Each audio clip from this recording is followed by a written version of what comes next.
CyberUK is an important conference for the National Cybersecurity Centre, and we're so grateful that all of you have joined us here for the next couple of days.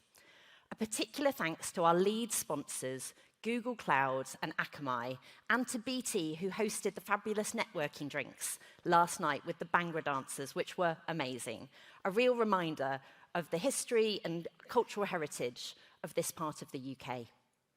So CyberUK's theme this year is Future Threat, Future Tech, Future Ready. Those three themes will be important to setting out the opportunities and challenges for our sector and for national security in the coming years. There's plenty of content around all of those streams over the next few days, which we really hope you'll engage in and really enjoy. One of the challenges in our sector, though, is about skills and diversity. We do not have enough of either. So it gives me great pleasure to welcome GCHQ's first female director and my boss, Anne Keast-Butler.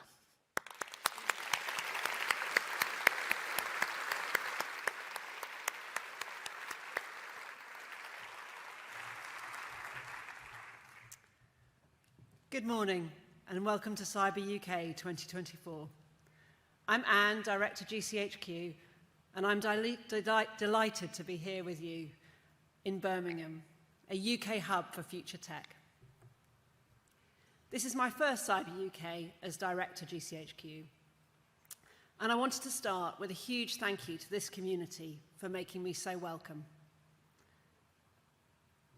It's been quite a year, and as the Prime Minister said yesterday, the next few years will be some of the most dangerous and transformational. Putin continues to pursue his senseless and brutal invasion of Ukraine. Iran stokes instability and insecurity in the Middle East.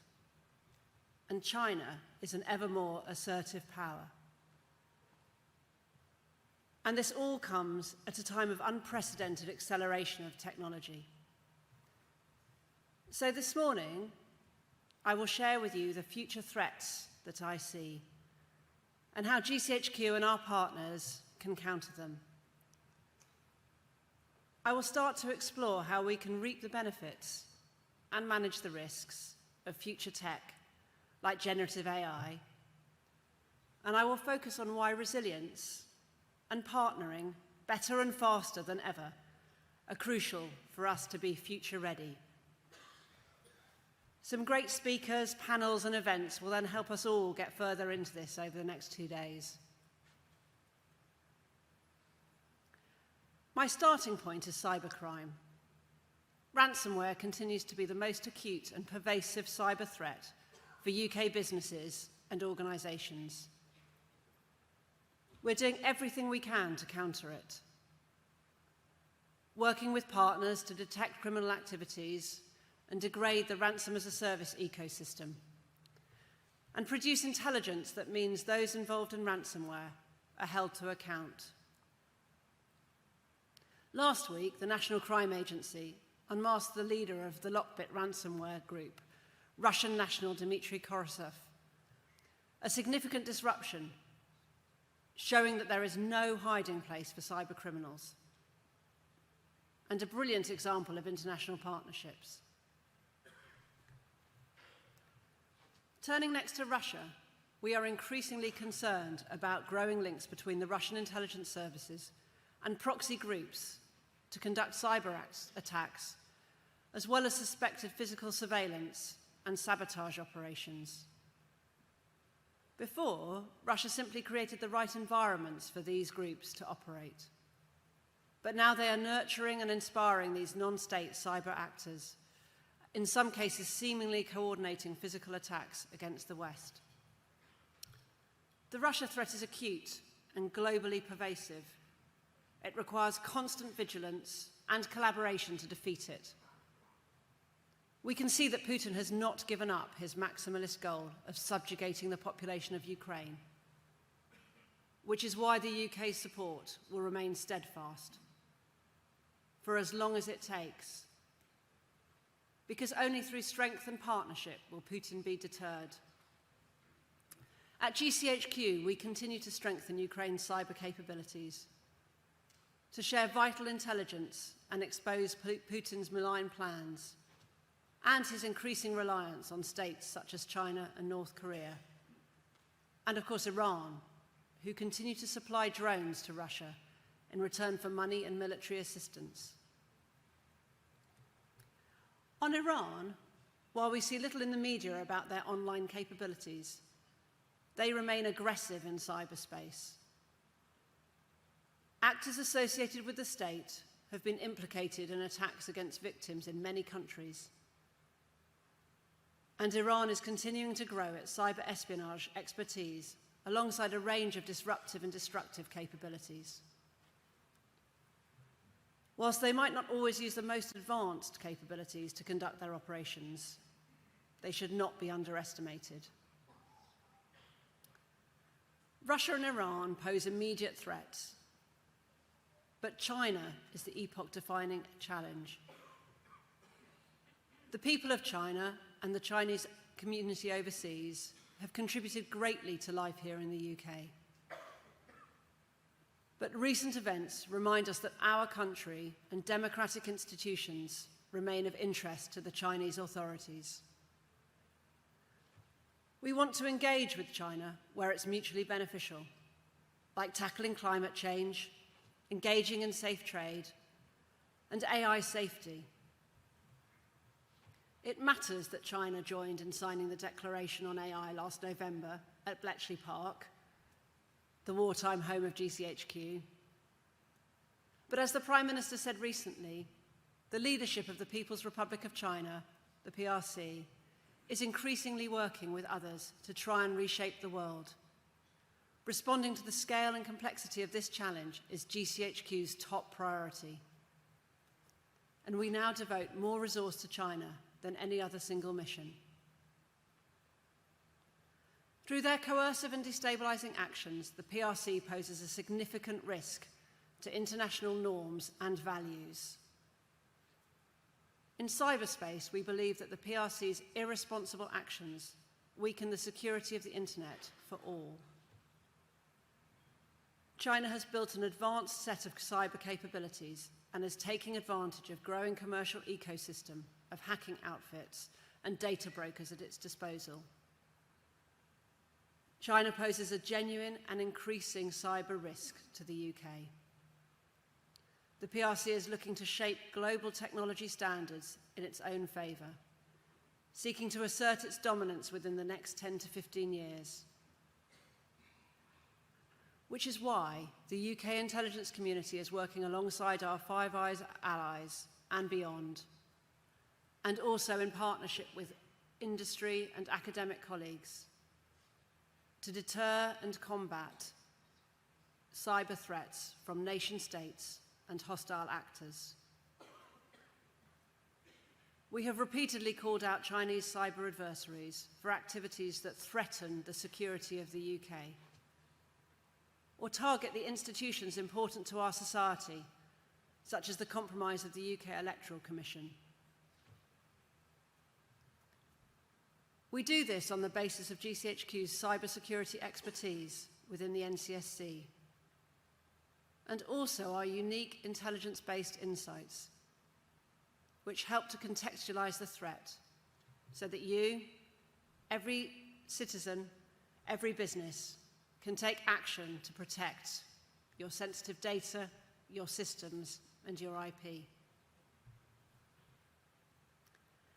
As the head of a world-leading tech organization and as a mathematician, it's clear that technology and security are more tightly coupled than ever before. Collaboration across academia, the private and public sectors is crucial for developing cutting-edge science and technology solutions for national security. To quote the Foreign Secretary who spoke at NCSC's headquarters in London last week, we need to forge partnerships to out-cooperate and out-innovate our adversaries. Because the world of communications is at a pivot point. Quantum engineering is reshaping the future of computing. The next generation of advanced telecoms will make the world a global cloud of interconnectivity. And right now, there are almost 10,000 satellites orbiting above us, which places new demands on UK intelligence community for security and resilience. This was unimaginable a decade ago. And it's clear that the technological transformation of the next decade will far exceed those of the last. This is most evident with generative AI. These powerful systems are advancing at an exponential rate, outpacing the expectations of even those who lead their development. When it comes to AI at GCHQ, we're focused on three things. Using our unique expertise to help ensure security and safety are hardwired into AI development. Understanding how our adversaries are using or plan to use AI to cause harm. And exploring how AI can help enhance our capabilities, make us better at keeping the country safe. We're using AI across all parts of the intelligence and security cycle, in support of our people and in responsible and ethical ways. We're leveraging AI advancements to bolster our protection against cyber threats. And we're doing all of that as child sexual offenders are exploiting AI to create increasingly severe material. Fraudsters are using AI to draft convincing phishing emails, and others are using AI to enhance ransomware, infiltrate systems, spread disinformation, and erode trust in democratic institutions. Which is why we're working with partners to identify and disrupt criminals abroad, using our intelligence to prevent many millions of pounds of fraud here in the UK, and deploying cyber operations to remove child sexual abuse material. Together, we stand as a robust line of defense against the misuse of AI. And all of this comes in the year of elections, with 64 nations taking to the polls. I am proud that GCHQ is playing its part in the UK's Defending Democracy Task Force and working with partners to ensure safe and secure elections. Of course, none of our successes are possible without the best people, empowered and equipped with technology to help solve seemingly impossible challenges. This needs the right mix of minds. I'm the 17th director of GCHQ, but I'm also the first woman to hold this role in our 105-year history. You don't need to be a mathematician to be surprised by those numbers. And all of us in the cyber industry, everyone in this room, has a part to play in building a diverse workforce. We need to attract more talent from ethnic minority backgrounds.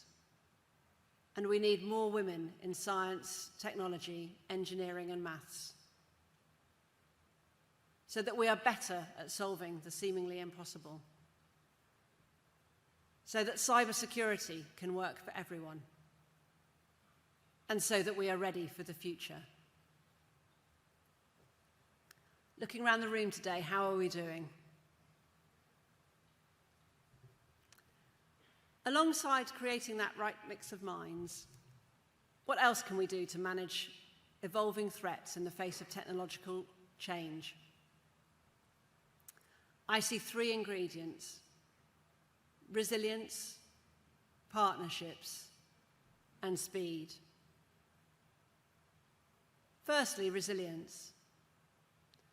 The complex set of infrastructure that support our communications, our utilities, our supply chains is fragile, vulnerable to disruption. From war in Ukraine to destabilizing action in the Red Sea, we have all felt the economic shockwaves of conflict. We need to work together to make our systems more resilient to threats, criminal or nation state. We need to protect our sensitive data from falling into the wrong hands. True resilience is something in which we all have a stake, and good cybersecurity matters more than ever. The NCSC plays a leading role in improving this resilience, But we cannot do it alone.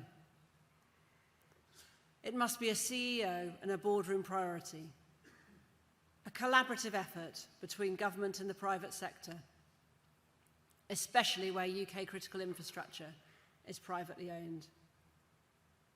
And that brings me on to partnerships. We need to work together, faster and ever more effectively.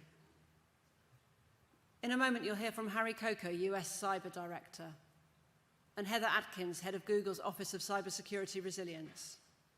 Just two fantastic speakers that showcase the importance of collaboration with business and the strength of our international partnerships. Our partnerships are our competitive edge. They are long-standing, steadfast, built on liberal values, freedom and innovation. But we now need to increase our speed in matching problems with technological solutions and for engaging with all of you on tech development and scaling innovation effectively. This has never been so important. Our future tech advantage rests on what we as a community do next.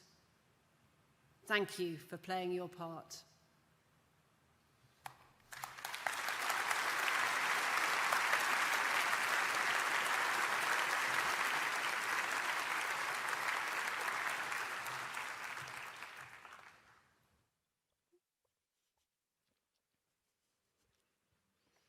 Thank you, Anne.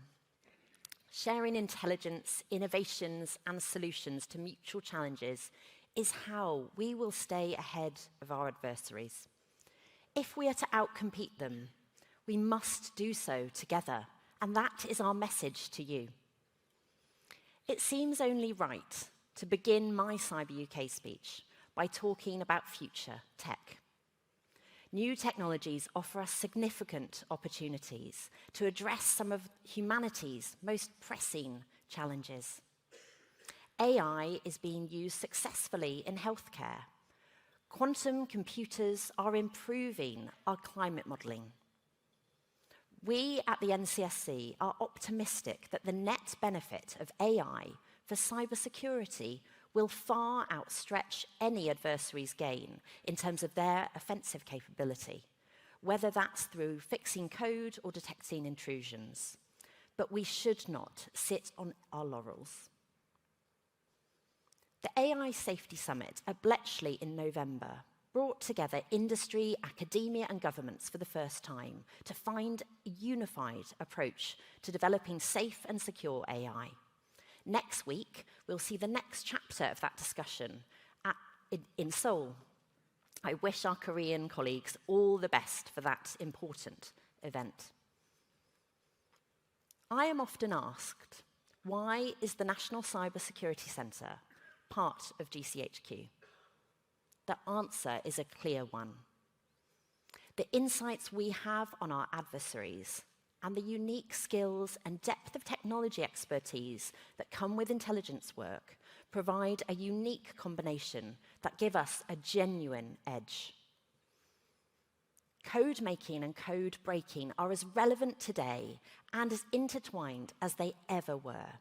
After all, despite the famous work at Bletchley Hut 8, Alan Turing spent more of his career in code making than code breaking. And cryptography and cryptology remain at the heart of so much of cybersecurity, though it is sometimes forgotten in our sector. Teams across NCSC work with many of you in this space, for example, producing cryptographic hardware and keys that help keep government secrets secret. But cryptography is also crucial to our future. Our exceptionally skilled colleagues continue to be instrumental in safeguarding critical national systems against formidable future quantum computers. Important work is underway as I speak to finalise post-quantum cryptography algorithms. This is vital to the long-term security of internet communications. Their rollout, configuration and integration into real-world systems will be an essential part of this industry's work. I'm excited that within the Future Tech stream, we have a panel discussion on this on Wednesday with experts from industry and academia discussing some of the challenges and the opportunities. Whilst technology evolves at an extraordinary pace, the tectonic plates of the threats against the UK and our allies are also shifting. As the Foreign Secretary Lord Cameron said during his visit to the NCSC last week, the UK and our allies must make security a priority. The NCSC, as the nation's technical authority on cybersecurity, judges that Russia, China, Iran, and the DPRK continue to pose the greatest risk to the UK and our allies. Russia's illegal war in Ukraine continues. Russia's malign cyber activity persists. But Ukrainian resilience remains robust, and we are delighted to have Ukrainian colleagues with us today to hear firsthand how they are weathering those challenges. The conflict in Gaza, following Hamas's attack in October last year, risks further regional spillover. And although cyberspace has not been the primary battlefield in these conflicts, we have seen how cyber can be used alongside kinetic warfare. We also shouldn't forget the threat from cybercrime, which remains stubbornly high. Ransomware continues to be the biggest day-to-day cybersecurity threat to most UK organisations. In recent months, law enforcement has dramatically reduced the global threat from ransomware by disrupting Lockbit's activities, and just last week, unmasking and sanctioning one of its Russia-based leaders. This is really important because victims can suffer significant consequences. It affects their day-to-day business functions, their reputations, and their finances. We will hear tomorrow from Sir Rowley Keating, CEO of the British Library, about the library's impressive response to a cyber attack. The staff and leadership are to be commended for the way they handled the incident and for their decision not to pay the ransom. I encourage you to read their public report about the attack, its impact, and how they recovered their services. It reminds us that all businesses must look at cybersecurity as an integral part of their organisational risk management. This can be done in a number of ways. Gaining a Cyber Essentials certificate is a major step in making organisations more resilient. Those that have done so are 92% less likely to make an insurance claim. Nevertheless, cyber insurance is an added incentive for organisations to implement security controls and resilience measures. And that's why I'm delighted to announce that we are publishing today guidance that we hope will reduce the number of ransoms being paid by UK ransomware victims. This is being done in collaboration with the Association of British Insurers, the International Underwriting Association, and the British Insurance Brokers Association. It will empower organisations to make informed decisions when they are faced with a ransom demand, and ultimately help minimise the disruption and the cost of an incident. It is a dangerous misconception that paying a ransom guarantees the end of an incident. It doesn't. And every ransom paid provides incentives for criminals to expand their activities. As a citizen or a consumer of a company's services, I don't want organisations that I trust to be doing the equivalent of leaving a bag full of used banknotes in a dark alley. That's why today's agreement with the insurance sector is so important. And before I finish, I want to build upon the points Anne has just made about China. As the Prime Minister has said, China poses a systemic challenge to our values and interests, a challenge that grows more acute as the country moves towards even greater authoritarianism. This challenge is clear and pronounced in cyberspace, where the Communist Party's capability is vast in scale and sophistication. A growing commercial ecosystem of capable hacking outfits and data brokers is available at its disposal.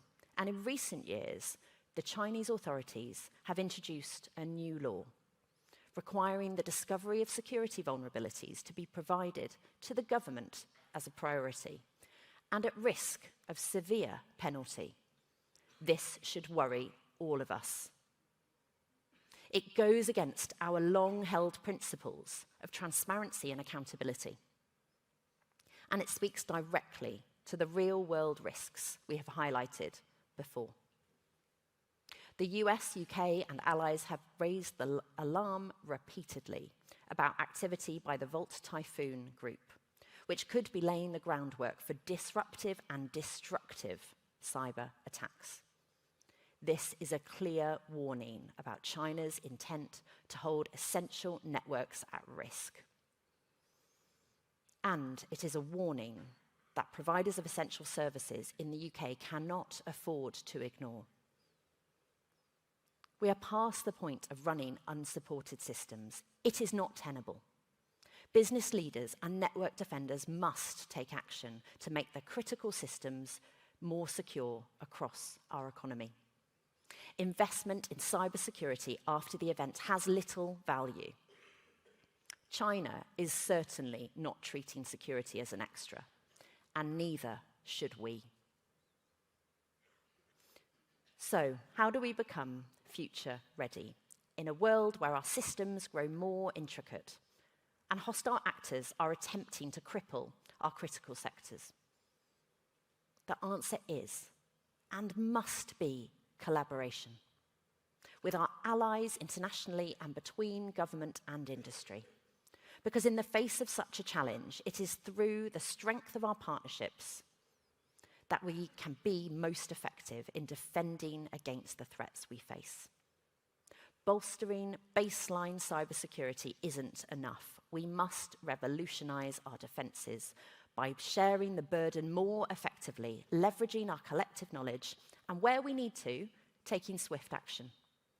Initiatives like the Cyber Resilience Audit Scheme, which we are launching today, and NCSC's own cyber assessment framework will provide a more accurate picture of sector and national level cyber resilience.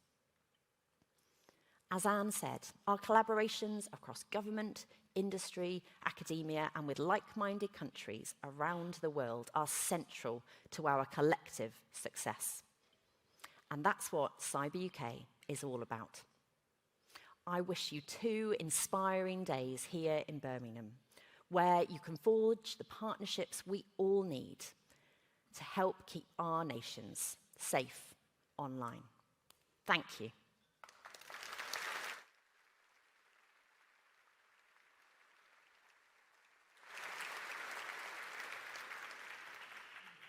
I'd now like to welcome Harry Coker from the White House to give his international keynote.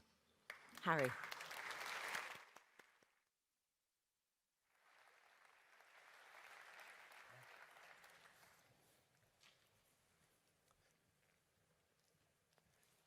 Thank you, Anne and Felicity. I am grateful to be here, even though I was rudely greeted at the airport by the Aston Villa and Birmingham City fans. They must have noticed my lapel pin. Yes, I am a West Ham supporter. But today I want to share my thoughts briefly on just how integral cyber issues are to economic prosperity, geopolitical security, and scientific innovation. Earlier this month, the United States State Department released a new international strategy promoting an innovative, secure, and rights-respecting vision for international cyberspace. Advancing digital solidarity is key to achieving this vision, recognizing that threats are growing more worrisome every day. One example of the growing threat in cyberspace comes from Ukraine. Since Russia's invasion in 2022, Ukraine's cyber defenders have successfully defended their country's critical infrastructure from Russia's cyber attacks. Ukrainian cybersecurity experts have demonstrated for all of us how to take on a world-class cyber power and win.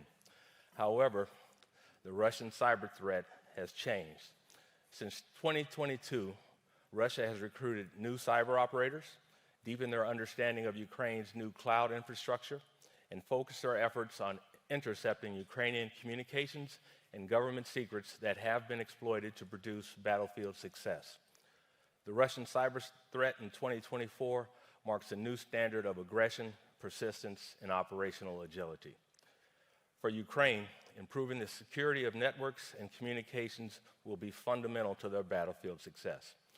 Last week, I met with Anton Demakin, Deputy Foreign Minister of Ukraine, and Chief Digital Transformation Officer Yegor Dubinsky, to let them know that the White House is putting a priority on Ukraine achieving their goals. But the cyber threat landscape is evolving beyond the battlefield. I recently had the chance to speak with leaders of America's cybersecurity companies when I was at the RSA conference in San Francisco, and they told us about what they're seeing on a day-to-day basis. The People's Republic of China hackers are working on circumventing our defenses and are targeting our interests at an unprecedented scale. The PRC's People Liberation Army has invested tremendous resources in building up their cyber program, and they are doing this for one reason: to hold critical infrastructure at risk in a time of global competition. In a crisis or conflict scenario, China would use their pre-positioned cyber capabilities to wreak havoc on civilian critical infrastructure to deter U.S. mobility. We are determined not to let that happen. The U.S. government has already identified and disrupted the PLA's efforts to pre-position on our critical infrastructure networks, and we're going to keep pushing back.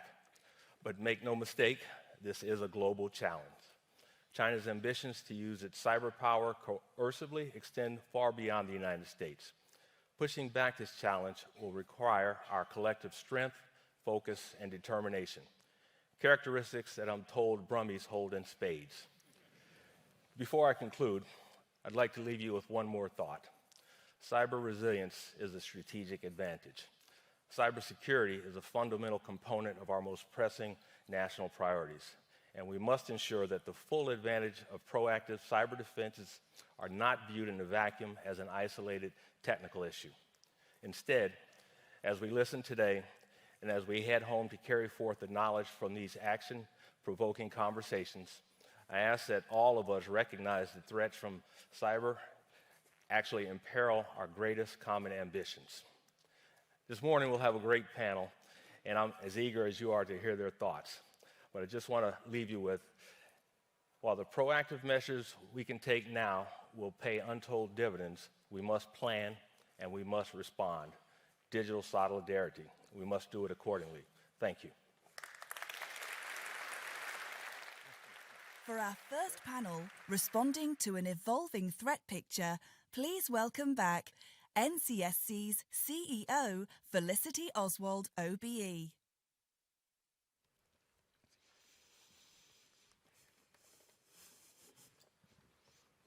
Harry, thank you so much for that. Fantastic to have you here, and thank you for sharing your thoughts. I'm really pleased today to kick off our first panel discussion, and it's a real esteemed panel I have lined up here. So let me briefly introduce each person. I suspect most of them don't need much introduction to this community. So Harry Coker, who you've just heard from, the National Cyber Director at the White House. Claudia Plattner. Claudia is President of the Federal Office of Information Security, also known as BSI in Germany. Thank you, Claudia. You're very welcome to be here. Next, we have Keiichi Ichikawa, Assistant Chief Cabinet Secretary and Deputy National Security Advisor in the Cabinet Secretariat of Japan. Ichikawa-san, you're very welcome to be here. Thanks so much. Next along, Heather Adkins, apologies, Heather, VP for Security Engineering and the head of the Office of Cybersecurity Resilience at Google. Thank you so much. And finally, we have, but very much last but not least, Matt Collins, a long-term colleague of mine. Matt is our Deputy National Security Advisor here in the UK, based in our Cabinet Office. Thank you, Matt. You're very welcome to be here. So can I first of all have a warm welcome for my panel, please?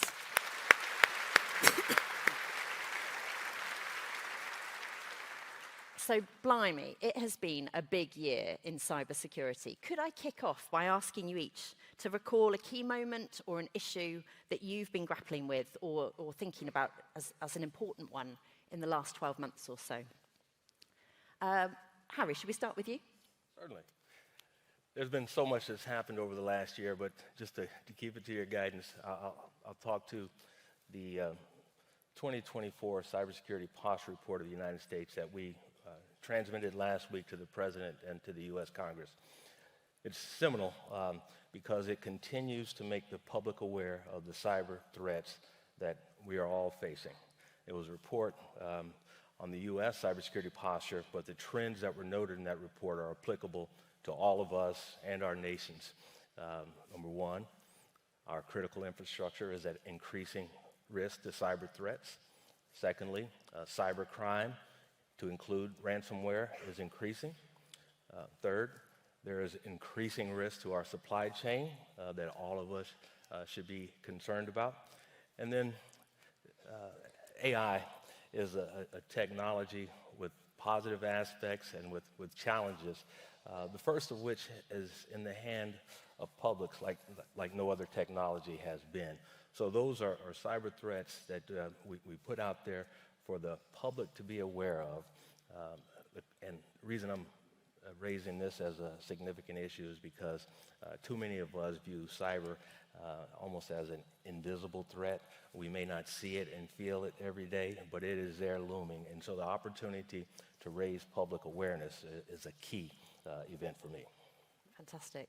Thank you so much. Claudia, how about for you? You've been in post for 12 months, or just about, Exactly, a little less than 12 months, 11 almost.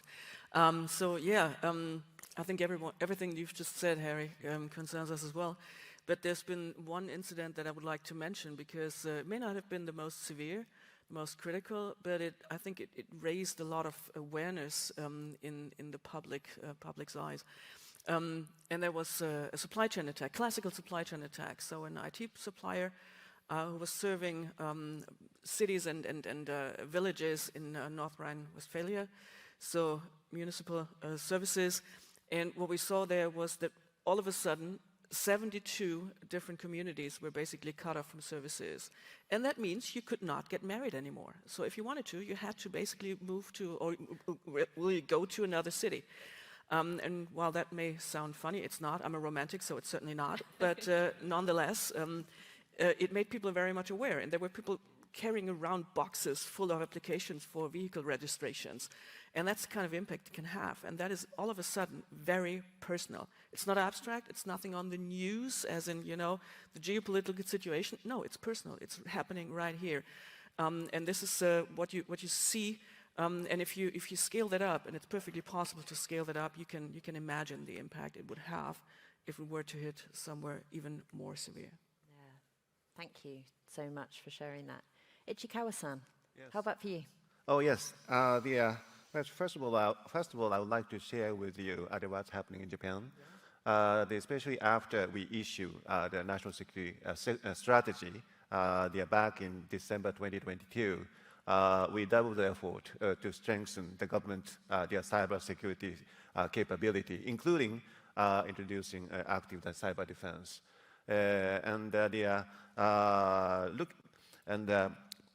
I think the situation in Japan also is getting harder and harder. Let me share with you some instances which took place last year in Japan. The first is that ransomware attack against Nagoya port. Nagoya seaport is one of the largest seaports in Japan. That is located very close to the headquarters of Toyota automaker. That tells something. And after the attack, the container terminal operation was suspended. It was forced to be suspended because of the attack. And that incident reminds us, was a sort of wake-up call for Japan to realize even Japan cannot escape from the cyber attack against critical infrastructure.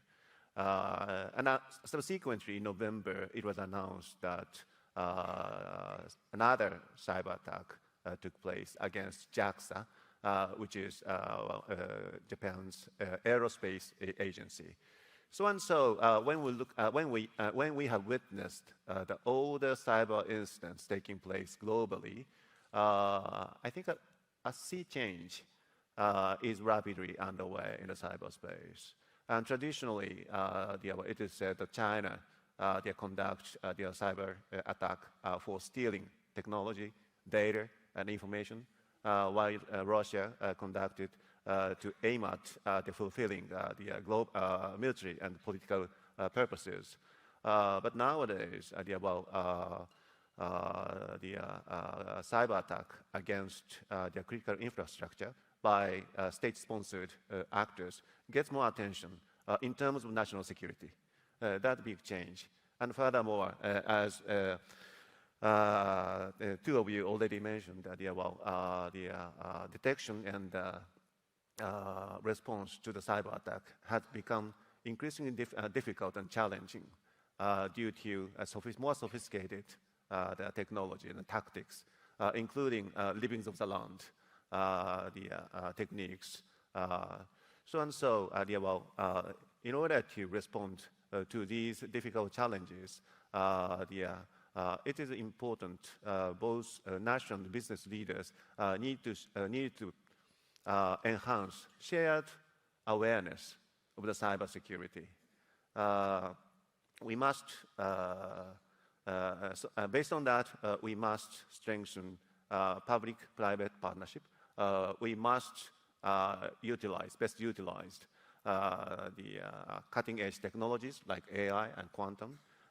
We must reinforce international cooperation among allies and like-minded countries. So I think in that sense, Cyber UK, this kind of the seminar international conference where both national business people get together has become more relevant and important than ever. Thank you. And the examples both you and Claudia have given have been ones of real-world impacts. And I think that's something we're increasingly thoughtful about in governments. How does it look from an industry perspective? Heather, we've put you on you're the industry voice today. Thank you so much for that. With my industry hat on. So I've been doing cybersecurity for over 25 years before we called it cybersecurity. And I would say the past 12 months have been the most complex that I've ever seen. But I say that every year. It is an increasing speed, pace, complexity. A few incidents really stand out for me. Felicity, you mentioned the British Library incident. And if I think about their mission, organize all the world's information and make sure you can get to it in a library, not so dissimilar from the mission at Google. The idea that we could not restore access to knowledge quickly, I think, is a concern. There's a very contrasting incident that, for some reason, is not getting the same level of attention in 2024 that it would have in 2014. And that's the backdoor of the XZ software project, the open source software project, which, had it happened a decade ago, would have had captured our attention for months and quarters on end. It got a week of airplay in the press, and we have all moved on because every day there is something new in the news. And I think how I would characterize the last 12 months is that there's so much going on now, so much that we can see, that actually no professional in the field can understand the full landscape of what's happening now every day. I used to get up and read the news. It would take me 15 minutes to get through the cyber news in the morning. Now I check it 3 times a day, and at the end of the day, there's still something I haven't heard about. This tells me that we are probably seeing a little bit of numbness, if you will. We've become a little bit numb. There's a really famous cybersecurity podcaster who was commenting recently that there's just so much ransomware that he doesn't bother to report on it anymore, right? And that, to me, I think we need to be thinking a little bit about our constant vigilance in these kinds of situations so we don't lose sight of things. You know? Thank you, Heather. Matt was nodding through lots of that. Matt, what's the last 12 months held for you? So there's been some great moments. In the UK, the attribution of APT31, the Lockbit disruption, obviously all of that is working with a number of partners There have been great moments where the community have come together. The counter ransomware initiative, I know there's a side event during the couple of days this week. The Pall Mall process with our French colleagues on cyber proliferation, the AI Safety Summit in Bletchley Park. But my main takeaway builds on what Heather was just saying, and it's a slightly glass half empty takeaway, I'm afraid, Felicity, and that is that the threat continues to outstrip our efforts to tackle them. And I think that we need to admit that, and I think we need to calibrate our response accordingly. Well, there'll probably be a bit of a sense of doom through some of this today, but let's also try and bring some optimism. My parents called me Felicity for a reason, but I will do my best on that. Thank you, Matt, very much. That's really grateful for you for highlighting some of the important international collaborations and policy conversations that will set us up for success in the future. I'll come to Ichikawa-san next. My question is about ideas. So why we do CyberUK and so many of these important gatherings is to share those innovations with one another, those radical or disruptive ideas, which I would love to hear from everyone here what their thoughts are over the next few days. But what are one or two of the ideas that you're thinking about at the moment or you're keen to hear more about while you're at CyberUK? Yeah, I have basically two things in this regard. The one is the part of the Japanese effort to strengthen the cyber capability. We will introduce the protective DNS as well as the attack surface management, at least by next March. And but in order to make it really effective, the information intelligence sharing is imperative among like-minded countries and allies. So if the information regarding the malicious domains or vulnerabilities of our own, the systems among with allies and like-minded countries, we will jointly defend our systems more effectively, more proper manner. That is one thing. And also, as we are making an effort to catch up, with other allies and like-minded countries in cyberspace, there are a lot of things we can learn from the experience of our friendly countries, so like UK or US. In case of US, NCSC is a very good example for us. And so we pay a lot of attention to the progress made in response, protective measures, as well as the response assistance that NCSC provides to private sectors. And also we pay attention to the location of the London office of NCSC, far away from the Cheltenham. And that is really suggestive for us to think about our system to be built. And there are some others in UK, their system. For example, Industry 100 that promotes the collaboration with the skilled and diverse professionals in the UK people, UK companies. And also Cyber Essentials program scheme. That is another one that boosts up cooperative cyber security. And in case of US, we pay a lot of attention to the cyber-centric programs, which facilitate the collaboration between CISA and critical infrastructure in terms of improving the cybersecurity visibility for detecting malicious activities. And so, based on the other countries' experience scheme, we would like to come up with the most effective system of Japan. Thank you very much. Thank you. Thank you for your kind words about NCSC. the scaling of our defences is something we're all going to grapple with, whether it's industry or governments. And so keen to hear more thoughts from anyone else. If anyone wants to jump in, feel free. I'll also move on. So indicate, folks, if you want to come in on the with thoughts. Claudia, my next question is for you. We have talked a bit this morning about the threat landscape. Harry shared his thoughts. Anne and I gave a bit of a UK perspective.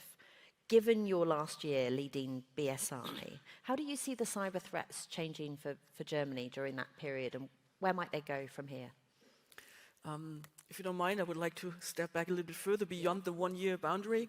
So I do remember a time when the internet was all about sharing. And I do remember a time when we had network protocols or routing protocols that really were about exchanging information.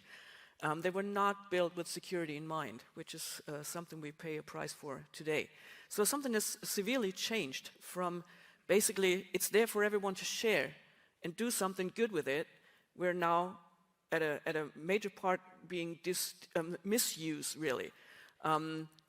And that is something fundamental that has changed. And it's not just about exchanging information, doing business. It's also about the cultural way of dealing or of interacting on the internet, in the network. We used to be all about, let's exchange views. These days, it's very much about taking influence. It's very much about disinformation. It's very much about discrediting people. So something fundamental has changed. And I do remember the good old times. There's always good old times, of course. But something fundamental has changed, and we need to face those threats. And we have to grow into this new spirit, if you will. I mean, we've been at it for, I don't know, more than 10 years, 15 years. So we do know something is coming. But with the pace it's picking up, and this is something I've also seen over the course of the last year, I think that the most important point for us is we need to adapt to this new situation in terms of scaling up and adjusting to the speed of really the necessity of acting that we're facing today. And as far as I'm concerned, this is the most important learning. And the immediate action that really has to stem from it is we need to go into automation. We need to make sure that we have all the right tools in place. We will not be able to take action, the good old-fashioned way with checklists. And we need to find technology answers for this.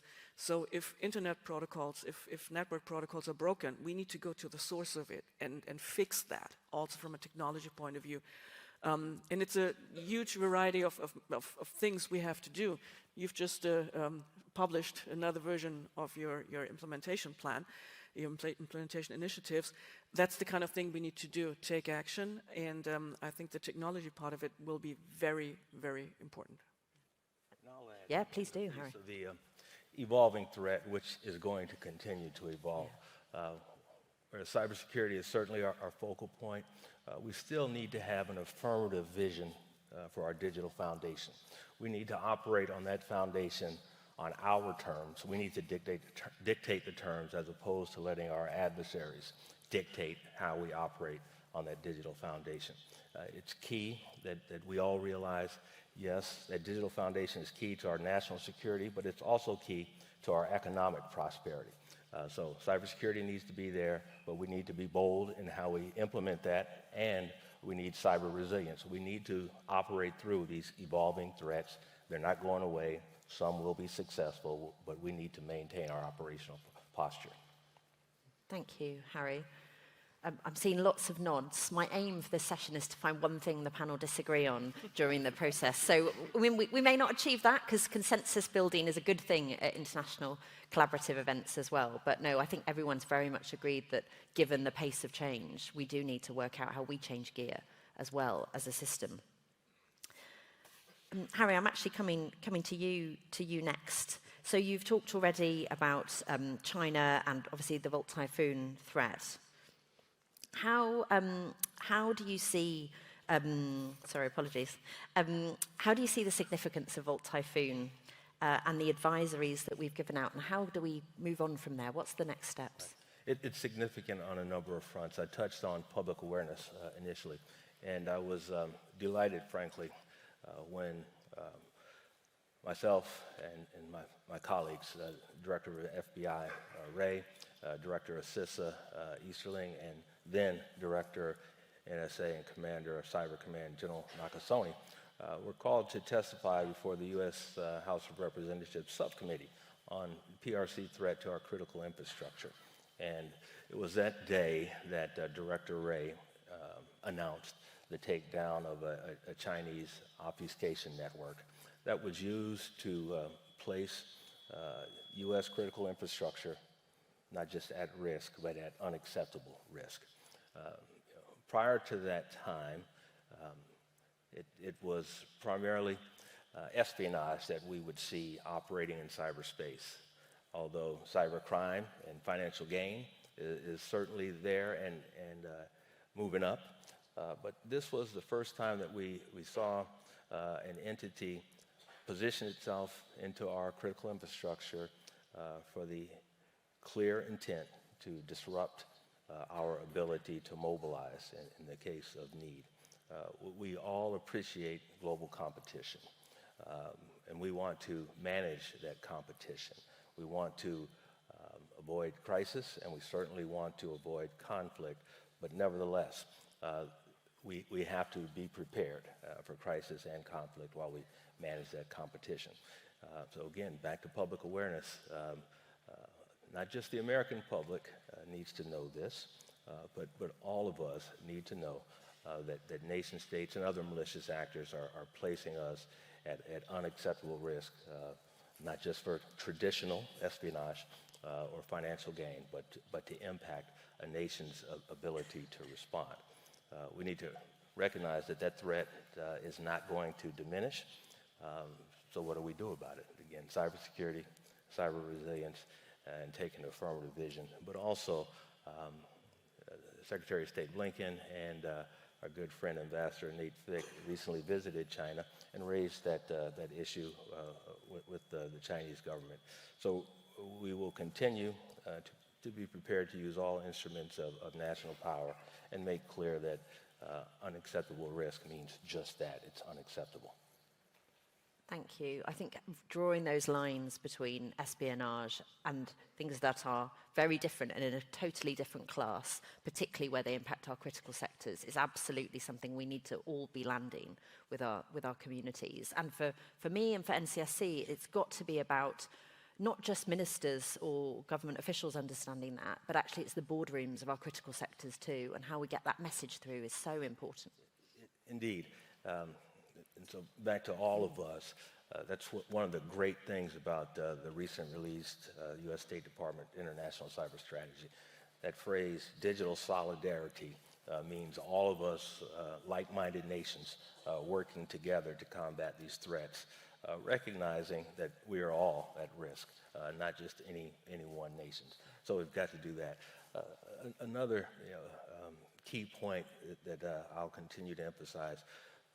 Previously, we would talk about whole of government efforts. Then I've been real pleased. The U.S. government recognizes that we don't succeed in cybersecurity without our private sector partners. They are essential. So that makes it whole of nation, if you will. But I've been advancing, and it's consistent with digital solidarity. It is whole of nations. We all need each other to put us in the right place with regards to cybersecurity, and again, having that digital foundation that all of us can use for good. Thank you. Heather, over to you. One of the things we're talking about here, of course, is the individual state actors and as well the complexity and pace and scale. How are our organisations at responding and innovating at this pace? I'm hoping that we can learn from industry at how to be more agile across the whole of the system. So I would say 3 areas. First and foremost, we have to deal with the fact that we built a broken internet, that it was not designed to be secure from the beginning. And so it's very important, and industry is very committed to this, is in alliances, in industry coalitions, such as the FIDO Alliance, going back and actually fixing fundamental classes of problems. The FIDO Alliance, for example, trying to deprecate passwords, which we've had since the 1960s, and we knew it was a bad idea then, and yet we still have them. Memory safety is another. The reason why our critical infrastructure is compromised is it's very difficult to manage it at scale, given how it was built. So we have to go back to the drawing board. So that's something industry is very focused on at the moment. And really, really pleased to see in the United States, we've just signed the CISA Secure by Design pledge. 68 companies have signed on board so far with this in mind, right? And the idea is we come to the table as an industry, take on some of the burden on security, build better platforms. Secondly, we need to deal with the fact that we have locked in the brain trust of cybersecurity professionals to doing toilsome, repeatable work that takes them away from working on strategic issues and collaboration. And so we're all invested in automation. We have been for about a decade. And now we have a new tool with generative AI that we think actually will flip the table in our favor. Just to give you a few stats, we've done some early work, and we've been able to free up the time of SOC analysts by 53% using generative AI to do summarization, correlation, drafting reports, et cetera. So you essentially double the size of your SOC if we can get that right, which is very important. Same thing with things like malware analysis. We just released some studies we did on using generative AI to do malware reversing. Stuff that takes one person a week, 2 weeks to pick apart, we can now do in 30 or 40 seconds as a first pass, which is pretty remarkable. And you can imagine all of the talent we have trapped doing these kinds of jobs, and it's such a waste of resources in my view. So I think in industry, we're innovating there and we're going to double down. I think third is the partnership. And it's okay for a Google or an Amazon or a Microsoft to invent all this stuff, but if we're the only ones using it, it's not very helpful. So one of the things we are committed to doing at Google is putting things back in the platform, open sourcing a lot of things, and being transparent about how we are doing things, which will allow other people to adopt methodologies as well as technology. We believe that putting all of this back into platforms will help small to medium-sized businesses, hospitals, schools, et cetera, really level up in the face of such a complex threat landscape that just, to be fair, that they don't have time to reason about, let alone, in so many cases, the expertise to be able to do so. So this is how the industry is thinking about this in these three areas. And I think I'm actually quite an optimist that it will help quite a bit. Fantastic, thank you. What amazing statistics those are from the SOC. I do wonder whether government is really harnessing the power of industry on this. Has anyone got thoughts on how are we doing? What grade would you give us in terms of governments really benefiting from the expertise of industry? Anyone brave enough to give me a grade? Well, I'll give you a comment. Okay. I'll be subjective. And I'm glad Heather mentioned memory safety. We issued a technical report earlier this year on memory-safe programming languages and software metrology. Building blocks is the name of the report. But in that report, it talked about how many vulnerabilities we have because we use, in this broken foundation, non-memory safe programming languages. Many legacy systems are built on non-memory safe programming languages. I found it fascinating. Our team put that report together, and this has been a known vulnerability for years. But for whatever reason, we haven't been able to convince ourselves to transition to memory-safe programming languages at scale. So a significant vulnerability still exists. We need to figure out how to, at scale, do some level of addressing the legacy code that's not memory safe. That's a vulnerability that's there. So I'm glad you mentioned that. That's a challenge area for us. Right now, we don't have a good grade, okay? Since you asked, we don't have a passing grade on that vulnerability. Let me be clear. I don't think anybody quite yet has a passing grade on that one, so you're okay. But I do think, it's on us as industry in partnership with academia and government to start to build those solutions. I think large language models offer a hope, but believe it or not, if you ask the large language model to rewrite some unsafe code into safe code, it's very happy to replicate all the bugs in the new code as well. So we have some fine tuning to do on that. But thank you. I'm glad I'm pushing you a little bit. This is good. This is good, guys. Matt, we're going to come to you. As Deputy National Security Advisor, you do more than just cyber. You worry about a much broader range of risks. And we can't, as a cyber security community, think about cyber in a vacuum or in isolation. How do you see the interaction between cyber and the other risks in your portfolio? So you're asking me all the questions which get to project a sense of doom, just threats, risks, problems. Yep. I'll just answer your previous question. So obviously please. The UK encouraged a whole of society approach in our 2021 cyber strategy. There are excellent examples of that collaboration, and the work of the NCSC is facilitating that. However, it isn't kind of routine as it needs to be, and we create walls, I feel, between government, between industry, academia, and beyond, which don't help us counter the threats in exactly the way that we need to, and the more that we can break down some of those barriers, the better. In terms of the broader threat, again, it's hard to see the cyber threat distinct from the physical threat as distinct from economic coercion. And if you've just been following the press in the UK over the last 7 days, you can see the interlinkages with a cyber attack on the payroll system at MOD. There's been attacks on arson attacks on supplies of satellites to Ukraine, which is going through the court system but has a state link.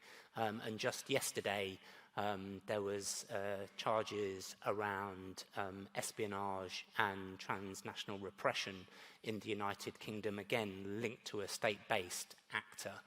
The important thing from a UK perspective, and for all of our like-minded partners, is to make sure that we're seeing the totality of the threat. We're seeing the totality of the vulnerabilities, and we're not just over-focusing on one element, fixing that only to see under the whack-a-mole scenario something else pop up elsewhere. One of the benefits that we have of the NCSC, the National Protective Security Authority, and other agencies providing advice to industry, to private citizens on the steps that they can take to improve resilience, and making sure that we're seeing that connectivity between the physical threats and the cyber threats. Anne mentioned in her opening remarks the work of the Defending Democracy Task Force, and very much getting after those threats as well as the disinformation threats is part of our approach there. Again, on economic security, all of the work that we're doing on outbound investment, looking at foreign direct investment, all of the work that we're doing around securing supply chain vulnerabilities, all of that is to make sure that UK businesses are able to prosper. And then we get to the work on artificial intelligence, where we need to see both the threats and the risks from artificial intelligence, as well as the opportunities, as Heather remarked on before. But we actually have to safeguard artificial intelligence itself, and so it's built in a secure environment. And again, seeing the totality of the threat and making sure that we're taking steps to mitigate those threats is important. Thank you, Matt. As some colleagues know, I was in a different seat in the NCSC leadership team back in 2016 when we stood up, and a colleague who I won't name somewhere else in the national security system, I remember them saying to me, "But Felicity, cyber is only a vector." And I must admit, my first thought went to that slightly weird orange-dressed superhero that's called Vector, so it's probably a niche reference for someone that's watched too much Disney or Pixar movies, but it's a weird superhero called Vector. Anyway, so there's no laugh, that's clearly really niche. But my second thought was that's both true and false at the same time. So cyber is only a vector for bad actors, but it's so much more complicated that you also have to be able to see it in its own lane. And I think our ability to navigate the complexity of that sort of true and false at the same time is so important for our community to be able to do. Has anyone else thoughts on how we do that? Thank you, It's Harry. a vector to many avenues. And one of the challenges that we have is that some parts of the public sector and some parts of the private sector view cybersecurity as an inconvenience as opposed to the imperative that it is. We often get focused on what I'll call our main lines of business. I have to build this widget or I have to put out this policy, and we think that is what counts. And it may be a measure of effectiveness, but we don't get there unless we have cybersecurity. It's just challenging to appreciate any line of business that does not depend on cybersecurity. Last Monday, we had a convening at the White House on workforce issues, but we had industries from shipping to transportation to education, labor unions, and the common thread across all of them was they needed more cyber professionals because their main line of business was dependent on cybersecurity. And so, and that's something, that's a misnomer that we have to continue to press forward, public and private sector, that cybersecurity is an imperative, not an inconvenience. And of note, when Secretary Blinken did transmit his new international cyber strategy last week, he talked about how cyber has gone from being relevant to being a centrality. And that's a phrase that stuck with me. It's more than relevant. It's central to what we do and how we live. Yeah. Thank you. So we've talked a lot about partnership, and it's absolutely coming out as a theme across the next couple of days, I think, in many of our panels. Building coalitions that take us to that next gear is so important. And I'm really thrilled that at CYBERUK this year we have more countries than we think we've ever had before, and we believe there's representatives from 6 continents, which is incredible. And that represents how we can absolutely work more globally. But what are the other coalitions that we need to require ourselves to build? And do we need to push ourselves out of our comfort zone in terms of the conversations we have? Who wants to kick me off? I'm hoping you'll all have an answer on this one. I can Claudia, start. thank you. I think getting out of the comfort zone is very, very important. I'm coming from mainland Europe, if you will. So Germany and the rest of Europe is very much still on the regulation path of solving problems, and I think it's an essential part. So I'm not opposed to it, not at all. Even though I'm in the UK, I hope you'll forgive me. I think it is an important part because there's 2 important pieces of regulation which will help us. One of them is really going into making sure that the organizations protect themselves, and they are obliged to do so. And on the other hand, you mentioned the pledge. You mentioned the pledge, right? The pledge that you've signed with CISA. And that's the other part where we basically say the producers of everything software-based basically have to take responsibility for their products throughout the life cycle of the product. And I think those 2 pieces of regulation are very important. And they will help us. But at the end of the day, we will also have to find the right way of building partnerships, and that is something we're not comfortable with, so this is where we get off the couch. We have to build the right partnerships that help us take big steps forward. All those regulations are, piece by piece, by piece by piece, and that's good. We need to do this. No objection from my side. But on the other hand, we're facing essential problems, as you've just said, basically. The internet itself is broken. It's built on foundations which are not fit for purpose right now. So we need to go back really to the origins and correct what has not worked before. And us being policymakers, I'm working in a public institution. For us, this is something new, working together with industry in order to get these things right. And here we have to step out of our comfort zone, But we need to get those public-private partnerships working, because as public institutions, we will not be able to manage it. We won't manage. So therefore, we need those partnerships in order to get us moving. And this is, at least for mainland Europe, a little bit out of our comfort zone, I have to say. Thank you, Claudia. Heather. I think I always like to think back to when we invented automobiles. And if you have ever been to a museum on transportation, there's a great one in London. There were 30 ways to start the car. They didn't have windshields, no seat belts. They were very unsafe. And actually, it took a long time for the automotive industry to converge on a platform such that the car more or less works the same no matter who manufactures it.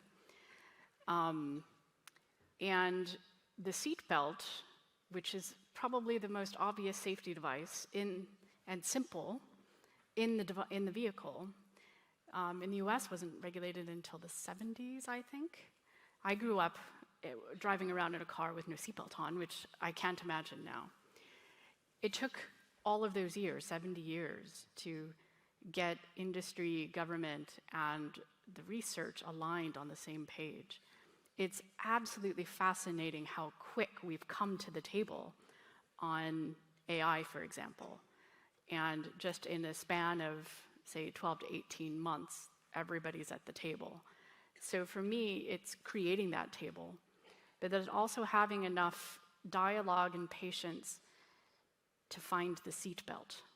I think you have to be a little careful regulating before that, because we will sort of be locked in to not creating the right solution, right? So I think you have to get the solutions right. I like thinking about AI safety, for example, as a framework with specifics to come as we invent it.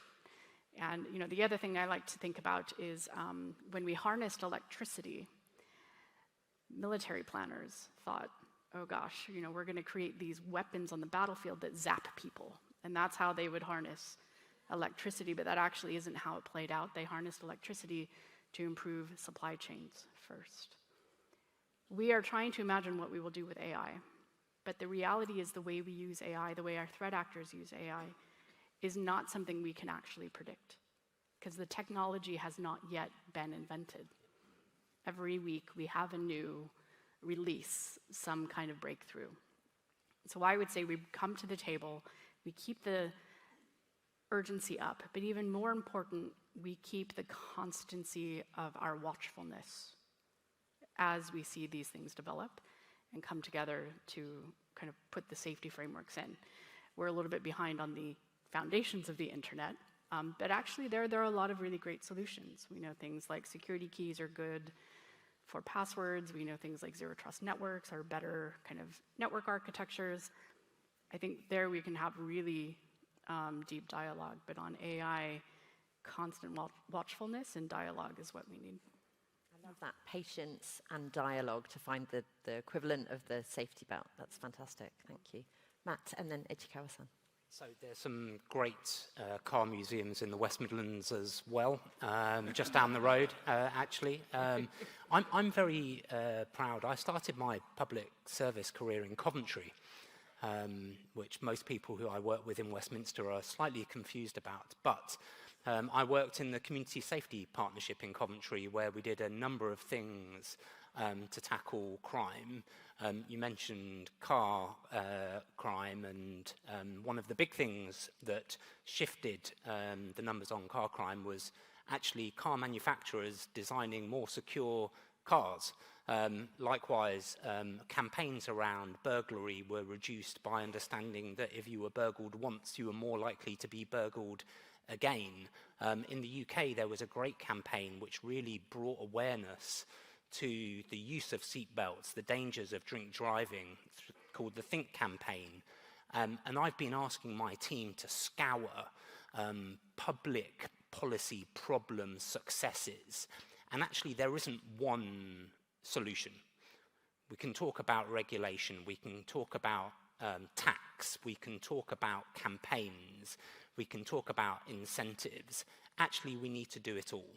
And so bringing all of those things to the table, having the right dialogue with the people who will be implementing these solutions, making sure, as Harry says, that this isn't seen as, you know, the cost of doing cyber, but actually it's core to our business and it's core to our national security and our national prosperity is key. So basically my plea is all ideas welcome, and as we continue to try to keep up with the threat, we're going to have to test and change and adapt, to Heather's point, because the threats aren't going to stay the same.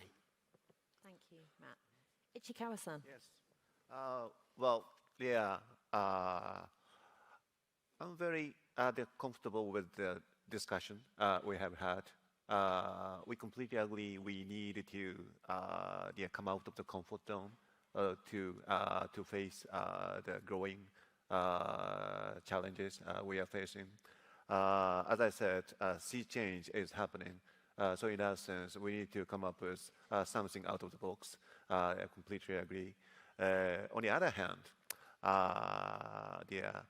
as a person coming from the Indo-Pacific, well, let me share with you a little bit about what's going on in the Indo-Pacific. There is a quadrilateral, there is one effort which is called quadrilateral framework among Australia, India, Japan, and the United States.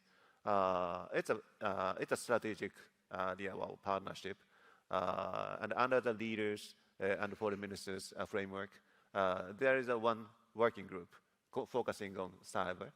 And among us, we have periodical online as well as in-person meeting with regard to the measures on cyberspace. And among four of us, we always discuss how to pressure ourselves, how to pressure our political leaders to come up with